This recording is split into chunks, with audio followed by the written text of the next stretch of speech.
My girlfriend's sister came to me crying during our engagement ceremony. She placed something in my hand and ran away before I could stop her. I even tried to call her back. Moments later, my girlfriend rushed over shouting, angry at me, and demanded, "What is all this?" I didn't say a single word. I simply handed her the same thing her sister had given me. The moment she looked at it, she burst into tears and walked away without saying anything. I'm a 32-year-old civil engineer working on commercial construction projects across the Midwest. My name's not important, but what happened at what was supposed to be the happiest day of my life damn sure is. I've been with Ashley for 4 years, met her at a mutual friend's barbecue, fell hard, did everything right, saved up for a ring, planned the proposal on a weekend trip to the Smoky Mountains, got down on one knee at sunset overlooking the valley. She said yes. Her family loved me. My family loved her. Everything was perfect. Or so I thought. Our engagement party was set for Saturday, September 16th, at Ashley's parents' place. A beautiful property with a sprawling backyard, string lights everywhere, catering from that Italian place downtown everyone raves about. About 70 people showed up. Friends, family, co-workers. I wore the navy suit Ashley picked out. She looked stunning in this cream-colored dress that somehow made her eyes look even brighter. The party started at 5 p.m. By 6:30, I was making my rounds, shaking hands, accepting congratulations, doing that thing where you pretend you're not exhausted from smiling so much. Ashley's younger sister, Brooke, had been helping set up earlier, but I hadn't seen much of her during the actual party. She was 24, worked as a dental hygienist, always seemed sweet but quiet. We'd talked maybe a dozen times in 4 years, always surface-level stuff. Around 7:15, I was near the back porch talking to my buddy Connor about the Packers game when I felt someone grab my arm. Hard. I turned around, and there was Brooke, mascara running down her face, eyes red and swollen like she'd been crying for hours. "I need to talk to you," she whispered, her voice shaking. "Please. Right now." Connor raised his eyebrows, but stepped away. I looked around for Ashley, but didn't see her. "Brooke, what's wrong? Are you okay?" She shook her head violently, pulling me further away from the crowd, toward the side of the house where it was darker, where no one could see us clearly. Her hand was trembling. "I'm so sorry," she said, barely getting the words out between sobs. "I should have told you months ago. I should have said something. But I was scared and I didn't know what to do and—" "Brooke, slow down. What are you talking about?" She reached into the small purse hanging from her shoulder and pulled out her phone. She tapped on it a few times, her hands shaking so badly she almost dropped it. Then she pressed it into my palm and closed my fingers around it. "Just look at the photos," she said. "I'm so sorry. I'm so sorry." And then she turned and ran. Literally ran. Back toward the main party, weaving through groups of people, disappearing into the house. I stood there holding her phone, confused as hell, my heart starting to pound for reasons I didn't understand yet. I looked down at the screen. It was open to the photo gallery. The first image made my stomach drop. It was Ashley. My Ashley. Kissing someone. Not just a peck. A full-on, hands in hair, pressed against a wall kind of kiss. The guy's face was partially visible. I didn't recognize him at first. I swiped to the next photo. Same guy. Same day, judging by Ashley's outfit. A yellow sundress I remembered her wearing in July. They were walking together, his arm around her waist. The next photo showed them getting into a car together. The next showed them at what looked like a restaurant, sitting way too close, her hand on his thigh. I swiped faster. More photos. Different days.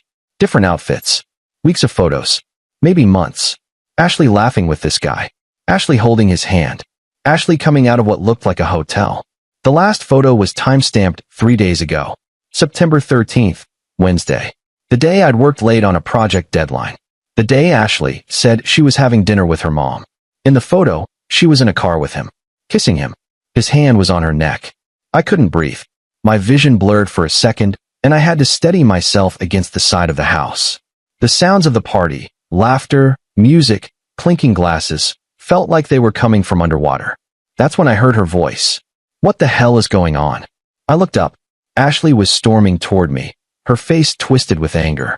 Behind her, Brooke stood frozen near the porch steps, her face pale. "Why is my sister crying?" Ashley demanded. "Why are you standing here with her phone? What did you say to her?" I couldn't speak. I just stared at her. This woman I'd planned to marry. This woman I trusted completely. Answer me, she shouted. People were starting to notice now. Heads were turning. Conversations were stopping. I didn't say a word. I just held up Brooke's phone and handed it to her. Ashley's face went from angry to confused. She looked down at the screen. I watched as her expression changed. Confusion to recognition to pure horror. The color drained from her face. Her mouth opened, but nothing came out. Then she started crying. Not little tears. Full, body-shaking sobs. She looked up at me, her eyes desperate, and whispered, "I can explain." But she didn't explain. She just stood there crying, holding her sister's phone, while 70 people watched from the backyard. Then she turned and walked away. Just walked straight through the party, past her parents, past my parents, past everyone, and disappeared into the house. I stood there like an idiot, my entire world crumbling in real time. My mom was the first to reach me. "Honey, what happened? What's going on?" I couldn't answer. I just walked to my car and left. Update 1. I drove around for 3 hours that night. Didn't go home. Didn't answer my phone, which was ringing constantly. Ashley, my parents, Connor, Ashley's mom. I ended up at a 24-hour diner off the interstate, sitting in a corner booth, staring at cold coffee. My phone buzzed with a text from Brooke at 11:47 p.m. "I'm staying at a friend's house tonight. I'm so sorry I ruined your party. But you deserve to know." She made me promise not to tell. Said it was over. Said she'd end it. But I saw her with him again last week, and I couldn't keep lying for her. "I'm so sorry." So Brooke had known. For how long? And she'd kept it secret until tonight, until she couldn't anymore. I texted back, "Who is he?" 3 dots appeared. Disappeared. Appeared again. "His name is Brandon. He works at her office. It's been going on since March. March. 6 months. Half a year of lies." I wanted to throw up. At 1:30 a.m., Ashley called again. I finally answered. "Please come home," she said immediately. Her voice was wrecked from crying. "Please. We need to talk. I need to explain." "Explain what?" My voice came out cold. Flat. "Explain 6 months of cheating?" "It's not. It wasn't like that. I swear. Please just come home." "I'm not coming home tonight." "Then tomorrow. Please. Give me a chance to explain everything. Please. I love you. I made a mistake, but I love you." I hung up. I ended up sleeping in my car in the diner parking lot for a few hours, then drove to Connor's apartment at dawn. He opened the door in his boxers, took one look at me, and said, "Jesus Christ, man. Get inside." I told him everything. Showed him Brooke's texts. He sat there on his couch, stunned. 6 months, he finally said. She's been cheating for 6 months, and still went through with the engagement party? That was the part one couldn't wrap my head around either. She'd smiled. She'd kissed me in front of everyone. She'd worn my ring. She'd made a toast about how lucky she was. All while sleeping with someone else. "What are you going to do?" Connor asked. I don't know. But I did know. I just didn't want to say it yet. Sunday morning, I finally went back to our apartment. Ashley was on the couch, still in her engagement party dress, makeup smeared, eyes bloodshot. The place looked like she hadn't moved all night. "Thank God," she whispered when she saw me. She stood up. "Please sit down. Please let me explain." "Fine. Explain." She sat down, wringing her hands. I stayed standing. "It started in March," she began. "At the office. Brandon and I were assigned to a project together. We were working late nights. It just happened. One night we kissed. I knew it was wrong. I knew it immediately. But then it kept happening. I don't know why. I was weak. I was stupid. But I swear to you, I tried to end it multiple times." "When? What? When did you try to end it? Give me dates." She hesitated. I don't remember exact dates. The photos go through last Wednesday, Ashley. 3 days before our engagement party. That doesn't look like trying to end it. She started crying again. I know. But I swear, I told him that week it was over. That I was getting engaged, and I couldn't do it anymore. Wednesday was supposed to be the last time I saw him. To end things properly. By making out with him in his car. I know how it looks. You don't know anything. My voice was rising now. You have no idea what you've done. You made me look like a complete fool in front of everyone we know. You let me propose to you. You planned a wedding. You let me believe we had a future, while you were screwing someone else. I wasn't screwing him. Don't lie to me anymore. Please. Just stop lying. She covered her face with her hands. Okay. Yes. We slept together. A few times. But it didn't mean anything. He didn't mean anything. You're the one I love. You're the one I want to marry. Get out. What? Get out. This is my apartment. My name on the lease. Get your stuff and get out. No. No, please. We can work through this. We can go to counseling. Please don't do this. Ashley, get out before I call the cops. She stared at me like I'd slapped her. Then she stood up, grabbed her purse, and walked to the door. Before she left, she turned back. I love you, she said. I'm going to fix this. I swear I'm going to fix this. Then she was gone. Update 2. The next 2 weeks were hell. Ashley called and texted constantly. Her mom called me, crying, begging me to reconsider. Her dad called me, apologizing for his daughter, saying he was ashamed of her. My own parents were supportive but kept asking if I was sure I wanted to throw away 4 years over one mistake. One mistake. Like she'd forgotten to pick up milk, not carried on a 6-month affair. Brooke texted me a few times to check in. She'd moved out of her parents' house temporarily, staying with a friend, because apparently Ashley had screamed at her for hours after the party, called her a traitor, said she'd ruined her life. I finally agreed to meet Ashley for coffee on October 2nd. Not because I wanted to reconcile, but because I needed closure. Needed to look her in the eye and understand why. We met at a Starbucks near her office. She looked terrible. Thinner. Dark circles under her eyes. Hair pulled back in a messy ponytail. Nothing like the confident, put-together woman I'd known. Thank you for meeting me, she said as I sat down. I didn't respond. Just waited. I've been in therapy, she continued. Trying to figure out why I did what I did. My therapist thinks I have commitment issues. That I self-sabotaged because I was scared of marriage. That's convenient. I'm not making excuses. I'm just trying to understand it myself. Because I do love you. I never stopped loving you. You slept with someone else for 6 months while planning a wedding with me. That's not love. I know. You're right. But people make mistakes. People mess up. And I'm begging you to give me another chance. Please. I'll do anything. I'll quit my job. I'll move. Whatever you need.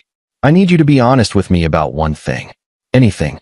Did you ever actually plan to stop seeing him? Or were you just going to marry me and keep him on the side? She looked down at her coffee. Didn't answer. That's what I thought. I don't know, she finally whispered. I don't know what I was going to do. I was so confused. I loved you, but I also felt something with him. Something exciting. Something new. And I didn't want to give it up. But I also didn't want to lose you. At least she was being honest now. There's something else you should know, I said. I had your ring appraised last week. Turns out the diamond was insured. So I'm returning it and getting my money back. All $12,000. Which I'm using to move. I found a new place. Closer to my job site. I'm leaving this city. Her face crumpled. You're leaving? Yeah. Fresh start. New life. Without you. Please don't. Please. I can't lose you. You already did. The day you kissed him. I stood up to leave. She grabbed my hand. Wait. There's something you should know too. What? Brandon and I, we're not together. He was married. His wife found out about us 2 weeks ago. She kicked him out. He lost his job. He's blaming me for everything. Saying I seduced him. That I ruined his life. I almost laughed. Almost. Good. You deserve each other. I pulled my hand away and walked out. As I got in my car, my phone buzzed. A text from Brooke. My sister just called me screaming. Said you're moving away. I know you probably don't want to talk to anyone in my family right now, but I just wanted to say thank you for being kind to me that night. And I'm sorry for everything. You deserved better than her. I texted back. You did the right thing telling me. Thank you. She replied almost immediately. Can I ask you something? Sure. Do you think you'll ever be able to trust anyone again? I stared at that question for a long time. Honestly, I didn't know. Update 3. I moved to a new city in early November. Smaller place, but it was mine. No memories. No ghosts. Work kept me busy. I threw myself into projects, worked 60-hour weeks, avoided social media, didn't date. Just existed. Around Thanksgiving, my buddy Connor came to visit for the weekend. We grabbed beers at a local bar, talked about nothing important. It felt good. Normal. You seem better, he said. More like yourself. I'm getting there. Heard through the grapevine that Ashley's been telling people you guys are on a break. That you're coming back after you cool off. I shook my head. She's delusional. Her whole family's apparently a mess. Her parents are still furious with her. Brooke won't talk to her. Brandon's wife filed for divorce and is taking him to the cleaners. Good. We drank in silence for a minute. You ever gonna date again? Connor asked. Eventually. Maybe. I don't know. Fair enough. The truth was, I thought about dating. But every time I considered it, I'd remember that feeling, standing at my own engagement party, holding Brooke's phone, watching my entire future disintegrate in 30 seconds. I'd remember the betrayal, the lies, the humiliation, and I'd think, maybe I'm better off alone. December came and went. Christmas was quiet. My family tried to cheer me up, but I could see the pity in their eyes. That look that said, poor guy, got his heart broken, might never recover. On New Year's Eve, I got an unexpected text. From Brooke. Happy New Year. I hope this year is better for you than the last one. You deserve happiness. I stared at it for a while, then replied, thanks. Same to you. She wrote back, I'm moving to Portland in February. Fresh start. Getting away from family drama. Good for you. Yeah. Hey, random question, but if you're ever in Portland, want to grab coffee? No pressure. Just thought maybe we could both use a friend who understands the whole mess. I read that 3 times. She wasn't flirting. Wasn't trying to set anything up. Just offering friendship. Sure. I'd like that. And weirdly, I meant it. Final update. It's been almost 7 months since the engagement party. Ashley stopped contacting me around March, finally accepting it was over. Last I heard, she moved to another state. I don't know where, and I don't care. Brandon got divorced and lost his house in the settlement. According to Connor's intel, he's living with his parents now. Brooke and I have actually stayed in touch. Not constantly, but we'll text every few weeks. Check in. Share memes. Normal friend stuff. She seems happy in Portland. Started dating someone new. Seems like a good guy. Me? I'm okay. Not great, but okay. Still haven't dated seriously. Had a few casual things that didn't go anywhere. Mostly I focus on work, hit the gym, hang out with Connor when he visits. Some days I'm angry. Some days I'm sad. Most days I'm just neutral. Like I'm healing but the scar tissue is still fresh. I think about what Brooke asked me. If I'd ever trust anyone again. I don't have a good answer yet. Maybe someday. Maybe not. Trust is a hell of a thing to rebuild once it's been shattered. The weird thing is, I'm not even that mad at Brooke anymore for waiting so long to tell me. I understand it now. She was stuck between loyalty to her sister and doing the right thing. She chose the right thing. That took guts. Sometimes late at night, I think about that moment at the engagement party. The moment Brooke pressed her phone into my hand. The moment everything changed. Part of me wishes she'd never told me. That I'd married Ashley, lived in ignorant bliss, maybe never found out. But the bigger part of me knows that's bullshit. Better to know the truth, even if it destroys you, than to live a lie. I'm 33 now. Single. Starting over. No idea what the future holds. But at least it's a future built on truth. That's something. Edit 1. A lot of people have asked if I ever confronted Brandon directly. I didn't. What would be the point? He was a coward who slept with someone he knew was in a relationship. Nothing I could say would change who he is. I let his divorce and ruined reputation speak for itself. Edit 2. To those asking if Ashley ever apologized beyond that coffee meeting. She sent me a long email in February. I didn't read it. Deleted it immediately. Whatever she had to say, I didn't need to hear it. Some apologies come too late. Edit 3. Someone asked if I regret proposing to her at all. Honestly, no. At the time, I loved her. I thought we had something real. The fact that she destroyed it doesn't erase the good times we had before. It just means I learned who she really was before I made an even bigger mistake. In a twisted way, Brooke saved my life.